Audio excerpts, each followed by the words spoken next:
IT News, Irewole.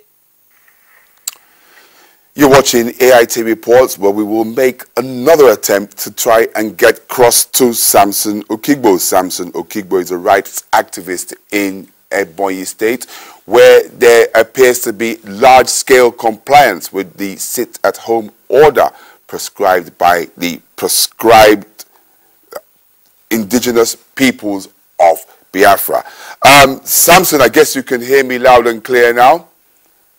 I can hear you like all right. We were trying to get a feel of what the situation is as we speak now. Earlier we heard reports of apprehension. We saw frowns on people's faces that their economy and their livelihoods are being disrupted again by another sit-at-home order. What's the feel of things now and where you are? Honestly, as at that time, 8 o'clock, there was no vehicular no human movement. But as we speak, there is appreciable movement. Now, people are trying to free themselves from the shackles of, let us sit at home. And on a serious note, they have really impacted on the agrarian state Ebonyi.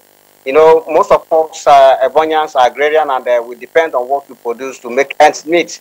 Markets are closed. That is short of revenue for the state, and poor masses who depends on selling their goods to make money.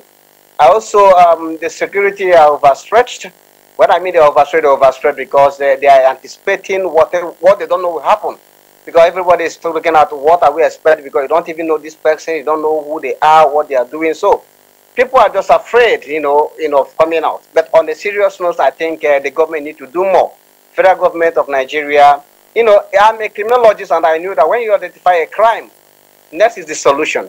I call on the federal government. Since all this thing revolves around Nnamdi Kanu, why don't we look for a way to, uproot this evil from the foundation?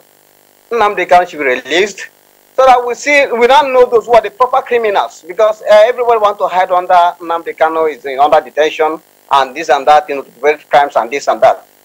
Let him be released so that we now know who are battling with the non-state actors. Now we now know who they are, and catch the faceless persons. And you see, things will return back to normality. And indeed, people in the town are not too sure of what's going to happen next. From your perception, what do you think will happen next? To me, I don't think, because we have been relatively peaceful, notwithstanding all that is happening. Just that the rate of warning, on social media, don't do it, don't that, people became so apprehensive. But largely, Ebonyi have been so peaceful. When I mean peaceful because all those sit-at-home Ebonyi don't observe it, as other state observes it. And there have been peaks. When I mean peaks, no much attack. If there is, it will be significant. But Ebonyi have been peaceful.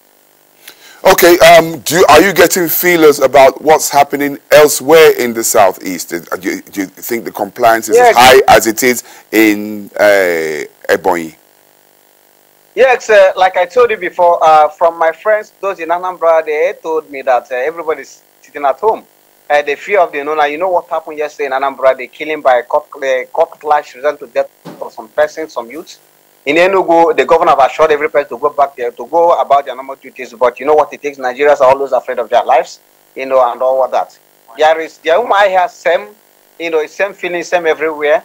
And I think, like I said before, government need to come up so that all these things will stop. Citizens are ready to work. We are hardworking Nigerians, and this has cutting short our, work rate and our source of livelihood. Even the economy is being, taken back by this incessant sit-at-home. All right, you are known to be a rights activist. Whose rights are you trying to protect? The common masses, the Nigeria, the downtrodden, those helpless, those being subjugated and dealt with by the government, those whose rights have been trampled upon by those who call themselves the bourgeois in society. That the people I represent. And being a lawyer, I've been doing that without, fear of favor. Okay, on that note, I think we'll just leave it like that. Eventually, we did get through to Samson Okigbo. Samson Okigbo is a lawyer and rights activist based in Ebonyi State, keeping us up to speed with developments there regarding the first day of the sit-at-home order by the indigenous people of Biafra, the proscribed separatist group. Samson, once again, many thanks for your time and comments. God bless you, sir. Have a nice day. All right, moving on with the rest.